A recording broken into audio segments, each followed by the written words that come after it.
السلام عليكم ورحمة الله وبركاته. أعوذ بالله من الشيطان الرجيم. بسم الله الرحمن الرحيم. الحمد لله والصلاة والسلام على رسول الله وعلى آله وصحبه أجمعين. أما بعد.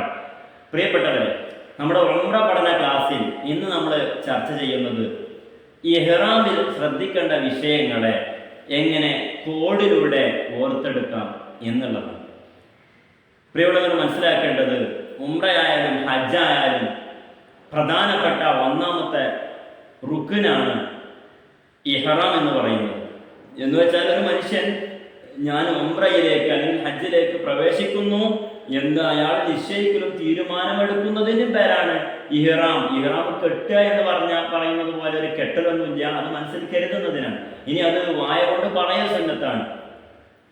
നവൈത്തുൽ ഉംറത വഅഹറംതു ബിഹാ ലില്ലാഹി തആല, ഞാൻ ഉംറയെ ഉദ്ദേശിച്ചു, അതിനുവേണ്ടി ഞാൻ ഇഹ്റാം ചെയ്യുകയും ചെയ്തു എന്ന് കരുതുകയും മനസ്സിൽ കരുതുകയും ഇത് ഇങ്ങനെ വായ കൊണ്ട് പറയൽ സുന്നത്താണ്.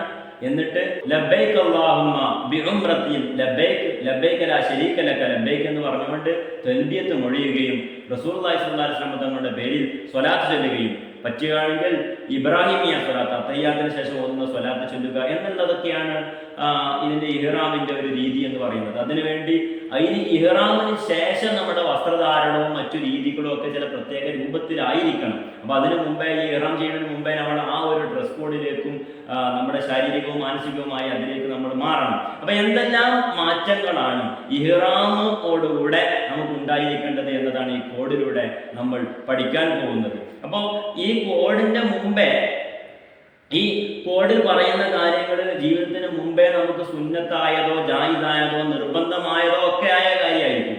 ഇഹ്റാമോടുകൂടെ ഇനി അതിൽ നിന്നും മാറ്റം വരുന്നത്. അപ്പോൾ നമ്മൾ ആ കോഡിലേക്ക് നമ്മൾ കടക്കുകയാണ്.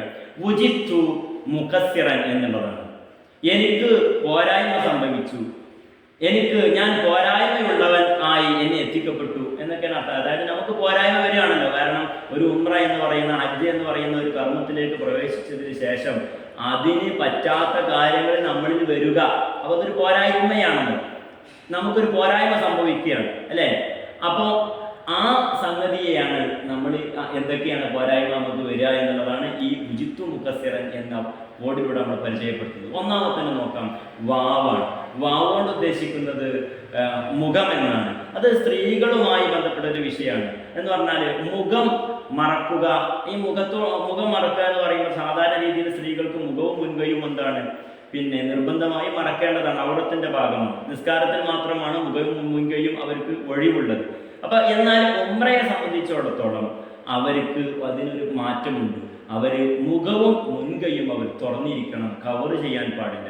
അപ്പോൾ ഇപ്പോൾ സ്ത്രീകളെ സംബന്ധിച്ചിടത്തോളം അവരുടെ നിർബന്ധമായ തലയും അവരുടെ മുടിയുടെ ഭാഗങ്ങളും ഒക്കെ മറക്കുന്നതിൻ്റെ ഭാഗമായി അവരുടെ മുഖമക്കനെയൊക്കെ ധരിക്കുമ്പോൾ അത് കൃത്യമാക്കാൻ വേണ്ടി കുറഞ്ഞ ഭാഗം ചിലപ്പോൾ ഒരു മുഖത്തിന്റെ പരിധിയിലേക്ക് വരും. അത് നിർബന്ധമായ വരുന്നതാണ്.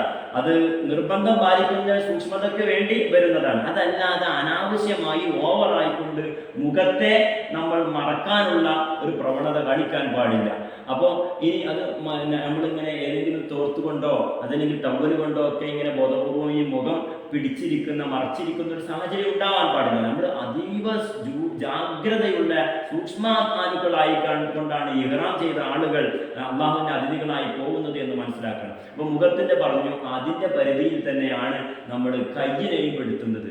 മുഖത്തോടൊപ്പം മനസ്സിലാക്കണം, കയ്യും ഇതേപോലെ തന്നെയാണ്. അപ്പോൾ കയ്യുറ ധരിക്കാൻ പാടില്ല എന്ന് മാത്രമല്ല, കയ്യിൽ ഒരു വിരലിൽ പോലും ഒരു കവറ് ചെയ്യുന്ന സാഹചര്യം ഇല്ലാത്ത വിധം സൂക്ഷിക്കേണ്ടതുണ്ട്. മുറിവോ മറ്റോ കാര്യങ്ങൾക്ക് അനിവാര്യമാണ് എങ്കിൽ എന്താ പറയുക, കുടുങ്ങിയ ഘട്ടത്തിൽ അവർക്ക് സംഭവിക്കുന്നത് മെഡിക്കൽ ആവശ്യത്തിന് എന്നതല്ലാതെ സാധാരണ രൂപത്തിൽ ഈ എന്ത് ചെയ്യാൻ പാടില്ല, ശരീരഭാഗങ്ങൾ കയ്യിലുള്ള വിരൽ പോലെയുള്ള ഭാഗങ്ങൾ പോലും മറക്കാൻ പാടില്ല, മുഖം മറക്കാൻ പാടില്ല. ഇനി രണ്ടാമത്തത് ജീമാണ്. അതുകൊണ്ട് ഉദ്ദേശിക്കുന്നത് ജിമാഴ് എന്നാണ്, സംഭോഗം എന്നാണ്. അപ്പോൾ ദമ്പതികൾ, ഭാര്യ ഭർത്താക്കന്മാർ, അവർക്ക് ശ്രദ്ധിക്കേണ്ട ഒരു കാര്യം, അവർ ഒരിക്കലും തന്നെ ഇഹ്റാമിന് ശേഷം അങ്ങനെ ശാരീരിക സമ്പർക്കങ്ങൾ ഒരിക്കലും തന്നെ ഉണ്ടാവാൻ പാടില്ല. കടുത്ത ഹറാമും അതോടൊപ്പം തന്നെ വലിയ തരത്തിലുള്ള പ്രായശ്ചിത്തവും മറ്റും ഇതിൻ്റെ പേരിൽ അവർക്ക് ചെയ്യേണ്ടി വരും എന്നുള്ളതാണ്. അപ്പോൾ അപ്പോൾ മാത്രമല്ല കേവല പ്രായച്ചിത്തം കൊണ്ടൊന്നും അത് ഒഴിവാവില്ല. ജിമാന് വളരെ വലിയ നിബന്ധനകൾ ബാക്കിയുണ്ട്. ഇനി നമ്മൾ പറയുന്നത്, അപ്പോൾ ഈ ജിമായിൽ പെട്ടത് അതിനോട് അനുബന്ധിച്ച് പറയേണ്ട സംഗതിയാണെന്ത്? ഇനി ആഗ്രഹത്തോടു കൂടെയുള്ള ചുംബനവും ആലിംഗനവും ശരീരം തമ്മിൽ ഇനി മറയോടുകൂടെ മറയില്ലാതെയൊക്കെ കെട്ടിപ്പിടിക്കുന്നതും ഇതൊക്കെ ഇതിൻ്റെ ഭാഗമായി നമ്മൾ മനസ്സിലാക്കേണ്ടതാണ്. ഇനി അതോടൊപ്പം തന്നെ സ്വയംഭോഗം ചെയ്യൽ പോലും ഒരു വ്യക്തി അപ്പുറത്ത് ഇല്ലാതെ തന്നെ ലൈംഗികമായ സംതൃപ്തി കണ്ടെത്തുന്ന സാഹചര്യം, അങ്ങനത്തെ ഒന്നും പാടില്ല. ജീവിതത്തിന്റെ മറ്റു സമയത്തും പാടില്ലാത്തതാണ് അത്. അതോടൊപ്പം തന്നെ ജിമാന്റെ ഭാഗം നമ്മൾ കൂട്ടി പറയുന്നു, ഇവിടെയും പാടില്ലാത്തതാണ്. ഇനി ജീമ നമ്മൾ പറഞ്ഞു. ഇനി ദാലാണ്, ഉജിത്തു എന്നതിൽ ദാലാണുള്ളത്. ദാലോട് ഉദ്ദേശിക്കുന്നത് എന്താ പറയുക, ദുഹ്രി, എണ്ണ പുരട്ടുക എന്നുള്ളതാണ്. അപ്പോൾ നമ്മൾ ശരീരത്തിലുള്ള മുടി ഭാഗങ്ങളിൽ അങ്ങനത്തോടത്തൊന്നും എന്ത് ചെയ്യാൻ പാടില്ല, പിന്നെ എണ്ണയെ ഉപയോഗിക്കാൻ പാടില്ല. അത് സുഗന്ധമുള്ളതാവട്ടെ ഇല്ലാത്തതാവട്ടെ നമ്മൾ ഉപയോഗിക്കാൻ പാടില്ല. ഇനി അടുത്തത് വരുന്നത് പിന്നെ ഉജിത്തു എന്നതിൽ താ ആണ്. താവോട് നമ്മൾ ഉദ്ദേശിക്കുന്നത് തത്വയ്യുബ് എന്നാണ്. എന്ന് പറഞ്ഞാൽ എന്താ, സുഗന്ധം പൂശുക എന്നുള്ളതാണ്. അപ്പോൾ നമ്മൾ ഇഹ്റാമിലേക്ക് പ്രവേശിക്കുന്ന ഒരു വ്യക്തി എന്ത് ചെയ്യാൻ പാടില്ല, ശരീരത്തിലോ വസ്ത്രത്തിലോ ഒന്നും സുഗന്ധത്തെ ഉപയോഗിക്കാൻ പാടില്ല. അപ്പോൾ ഇനി ഇഹ്റാമിന് മുമ്പേ ഇതൊക്കെ സുന്നത്താണ്. ഇഹ്റാമിന് മുമ്പേ നമുക്ക് സുഗന്ധം ഉപയോഗിക്കാമല്ലോ, ഉപയോഗിക്കേണ്ട സുന്നത്താണ്. അപ്പോൾ ഇഹ്റാമിന് മുമ്പേ ഇഹ്റാമിന് മുമ്പേ ഒരുങ്ങുന്ന ആൾക്ക് സുന്നത്തായിരിക്കും. അത് ഉപയോഗിച്ചതിൻ്റെ അംശങ്ങൾ, അതിൻ്റെ വിഹിതങ്ങൾ ശരീരത്തിലോ വസ്ത്രത്തിലോ നിലനിൽക്കുന്നു എന്നതുകൊണ്ട് അത് ഇഹ്റാമിനെ ബാധിക്കില്ല. അയാൾ ഇഹ്റാം ചെയ്തതിന് ശേഷം അത് ഉപയോഗിക്കുന്നുണ്ടോ ഇല്ല എന്നാണ് നമ്മൾ നോക്കുന്നത്. മുമ്പേ ഉപയോഗിച്ചതിൻ്റെ അംശം നിലനിൽക്കുന്നത് പ്രശ്നമല്ല. അപ്പോൾ ഇനി അടുത്തത് മുഖസ്സിർ എന്നതിലെ മീമിനെ കുറിച്ച് നമുക്ക് സംസാരിക്കാം. അത് മീമ് മുഹയ്യത്തൻ തുന്നിയ വസ്ത്രം ധരിക്കരുത് എന്നുള്ളതാണ്. അപ്പോൾ അത് പുരുഷന്മാരുമായി ബന്ധപ്പെട്ടാണ്. സ്ത്രീകൾക്ക് അത് കഴിയില്ല. എന്ന് പറഞ്ഞാൽ കവർ ചെയ്തുകൊണ്ട് ചുറ്റിക്കൊണ്ട് ഒരു തവണ ഇത് മറ്റുള്ളിലേക്ക് കവർ ചെയ്തുകൊണ്ട് നമ്മളിങ്ങനെ തുന്നിയിട്ടുള്ള വസ്ത്രം, പിന്നെ എൻ്റെ ഈ കമീസ് പോലെയുള്ള വസ്ത്രം, ഷർട്ട്, ബനിയന് അല്ലെങ്കിൽ അടിവസ്ത്രങ്ങൾ, ഇങ്ങനെയുള്ള വസ്ത്രങ്ങൾ പുരുഷനെ സംബന്ധിച്ചിടത്തോളം ഉപയോഗിക്കാൻ പാടില്ല. അവരിങ്ങനെ ഫ്രീ ആയിട്ടുള്ള തുണി പോലത്തത് ഇങ്ങനെ ചുറ്റി ഇങ്ങനെ ഉപയോഗിക്കുന്നു.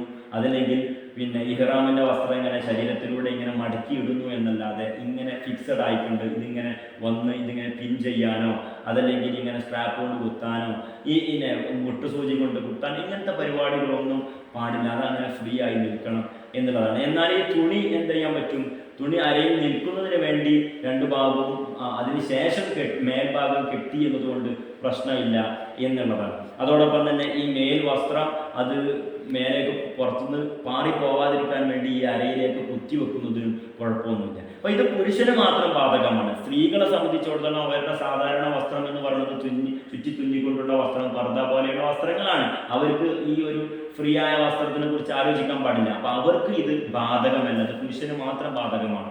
ഇനി നമ്മൾ പറയുന്നത് ഖാഫിനെ കുറിച്ചാണ്. ഖാഫ്, ഖത്ത്, കൽമ് എന്നൊക്കെയുള്ള പദങ്ങൾ ഉപയോഗിക്കാം. എന്ന് പറഞ്ഞാൽ അത് ശരീരത്തിലുള്ള മുടികൾ, രോമങ്ങൾ, സുന്നത്തായി നമ്മൾ പിന്നെ ഒഴിവാക്കേണ്ട, നീക്കം ചെയ്യേണ്ട രോമങ്ങൾ, മുടി പോലെയുള്ളതൊന്നും ഈ ഉംറ സമയത്ത് അല്ലെങ്കിൽ ഇഹ്റാമിലേക്ക് പ്രവേശിച്ചൊരു വ്യക്തി ഇനി ചെയ്യാൻ പാടില്ല. അതോടൊപ്പം തന്നെ നഖം വെട്ടലൊന്നും ചെയ്യാൻ പാടില്ല.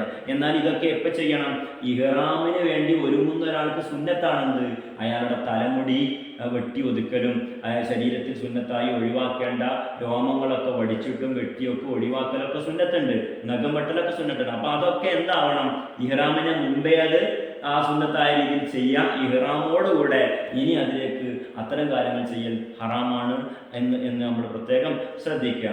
അപ്പോൾ കാഫ് നമ്മൾ പറഞ്ഞു. ഇനി സ്വാദ് എന്നോട് ഉദ്ദേശിക്കുന്നത് സ്വൈദ്, വേട്ടയാടലാണ്. ഇഹ്റാമിലേക്ക് പ്രവേശിച്ച ഒരു മനുഷ്യൻ ഇനി വേട്ടയാടാനോ അത്തരം ഭക്ഷണത്തിനോ മറ്റാവശ്യങ്ങൾക്ക് വേണ്ടി മൃഗങ്ങളെ വേട്ടയാടാൻ വേണ്ടി ഇടപെടാൻ പാടില്ല. അപ്പോൾ ഇനി അങ്ങനെ വരുമ്പോൾ ഈ മുയല്, മാന് പോലെയുള്ള ജീവികളെ പിടിക്കാൻ വേണ്ടി ഒരുങ്ങുക എന്നുള്ളതാണ്. അപ്പോൾ അത് നമ്മളെ ഇപ്പോഴത്തെ കാലത്ത് പ്രായോഗികമല്ലെങ്കിലും അത് എല്ലാ കാലത്തേക്കുള്ള മസാലകൾ നമ്മൾ പറയുന്നു എന്നുള്ളതേ ഉള്ളൂ. എന്നാൽ ഇത് ശല്യമുള്ള എലിയെ കൊല്ലുന്നതിനോ പേനിനെ നശിപ്പിക്കുന്നത് അങ്ങനത്തെ പോലെയുള്ള വേട്ട എന്ന് പറയാത്ത രൂപത്തിലുള്ള ഇത്തരം കാര്യങ്ങളിൽ ഇടപെടുന്നത് ഇതൊരിക്കലും ബാധിക്കുന്നില്ല. അത് ഇതിൽപ്പെട്ടതല്ല, വേട്ട എന്ന് പറയുന്നതിൽ പെടുന്നതല്ല. അപ്പോൾ അതൊക്കെ ചെയ്യാവുന്നതാണ്. അപ്പോൾ സ്വാദ് പറഞ്ഞു കഴിഞ്ഞു. ഇനി നമ്മൾ റാ ആണ് ചർച്ച ചെയ്യാനുള്ളത്. റാ തല എന്നാണ്, റഇസ് എന്നാൽ തല എന്നാണ് അർത്ഥം. അതും പുരുഷനുമായി ബന്ധപ്പെട്ട ഒരു വിഷയമാണ്. എന്ന് വെച്ചാൽ പുരുഷൻ തല മറക്കാൻ പാടില്ല. സ്ത്രീകൾക്ക് തല മറക്കണമല്ലോ നിർബന്ധമായിട്ട്, മുഖമല്ലേ മറക്കാൻ പാടില്ലാത്തത്. എന്നാൽ പുരുഷൻ തല മറക്കാൻ പാടില്ല. തലയിൽ കെട്ടോ തൊപ്പിയോ ഒന്നും ധരിക്കരുത്, ഫ്രീ ആയിട്ട് വെക്കണം. ഒരു ടവലോ പോലെയുള്ളതൊന്നും തലയിൽ വെക്കാൻ പാടില്ല. അവരത് ഫ്രീ ആയിട്ട് തല ഒഴിവാക്കണം എന്നുള്ളതാണ്. അപ്പോൾ നമ്മൾ പുതപ്പ് അല്ലെങ്കിൽ ടവല് പോലെ അങ്ങനത്തെ സംഗതികളൊക്കെ, പേപ്പർ പോലെയുള്ളതൊക്കെ തലയിൽ ബോധപൂർവ്വം നമ്മൾ വെക്കുന്നത് ഒഴിവാക്കണം. എത്രത്തോളം എന്ന് വെച്ചാൽ പണ്ഡിതന്മാർ വിശദീകരിക്കുന്നത്, നമ്മുടെ വെയിൽ കൊള്ളാതിരിക്കാൻ വേണ്ടി പോലും നമ്മൾ പേപ്പറോ മറ്റു സംഗതികളോ ആശ്രയിക്കുമ്പോൾ പോലും അത് തലയിൽ ടച്ച് ചെയ്യാത്ത വിധം വെക്കാൻ ശ്രമിക്കണം എന്ന് നമ്മളെ പഠിപ്പിക്കുന്നുണ്ട് ഫിഖ്ഹിൽ. അപ്പോൾ ഇതാണ് അതിൻ്റെ മസല എന്ന് പറഞ്ഞത്. ഇത് പുരുഷന്മാർക്ക് മാത്രം ബാധകമായതാണ്. ഇനി മുക്കസ്സിറൻ എന്നിടത്ത് ഒരു അലിഫുണ്ട്, അത് നമ്മൾ പ്രത്യേകം പറയേണ്ടതില്ല. മുമ്പേ നമ്മൾ ജിമാൽ പറഞ്ഞു, ഇസ്തിംനാവ് എന്ന് പറഞ്ഞാൽ സ്വയം ഭോഗം ചെയ്യുക എന്നുള്ളതിലേക്ക് ഈ അലിഫിനെ ഉപയോഗിക്കാം. നമ്മളത് ഒരിട്ടം പറഞ്ഞതുകൊണ്ട് ഇനി നമ്മളത് ആവർത്തിക്കുന്നില്ല. അപ്പോൾ ഇതാണ് നമ്മൾ ഇഹ്റാമിൽ ഒരു വിശ്വാസം ശ്രദ്ധിക്കേണ്ട കാര്യങ്ങളെക്കുറിച്ചുള്ള കോഡ് എന്ന് പ്രത്യേകം മനസ്സിലാക്കുക. ഇതിൽപ്പെട്ട ഏതെങ്കിലും ഒന്ന് നിർവഹിച്ചു കഴിഞ്ഞിട്ടുണ്ടെങ്കിൽ അവർക്ക് ഫിദിയയിലൂടെ പോകേണ്ടി വരും. ജിമാ ചെയ്തിട്ടുണ്ടെങ്കിൽ അതിനേക്കാളും മാരകമായ പ്രതിക്രിയകൾ അവർ ചെയ്യുകയും അവർക്ക് ഖളാ വീട്ടുന്ന അടക്കമുള്ള വലിയ വിഷയങ്ങൾ അവർക്ക് ബാധകമാവുകയും ചെയ്യും. അതുകൊണ്ട് ഈ നമ്മൾ വിജിത്ത് മുക്കസിറ എന്ന് പറഞ്ഞ് നമുക്ക് പോരായ്മ അനുഭവപ്പെടാത്ത വിധം, നമ്മളിലൊരു പോരായ്മയും വരാത്ത വിധം നമ്മുടെ ആരാധന നമ്മൾ പാകപ്പെടുത്തേണ്ടതുണ്ട്. അള്ളാഹു കൃത്യമായി ചെയ്യാനുള്ള തൗഫീഖ് അല്ലാഹു പ്രദാനം ചെയ്യുമാറാവട്ടെ എന്ന് ദുആ ചെയ്തുകൊണ്ട് ദുആയിൽ ഉൾപ്പെടുത്തണമെന്ന വസിയത്തോടുകൂടെ നിർത്തുന്നു. വാഖിറു ദഅവാനാ അൽഹംദുലില്ലാഹി റബ്ബിൽ ആലമീൻ. അസ്സലാമു അലൈക്കും വറഹ്മത്തുള്ളാഹി വബറകാതുഹു.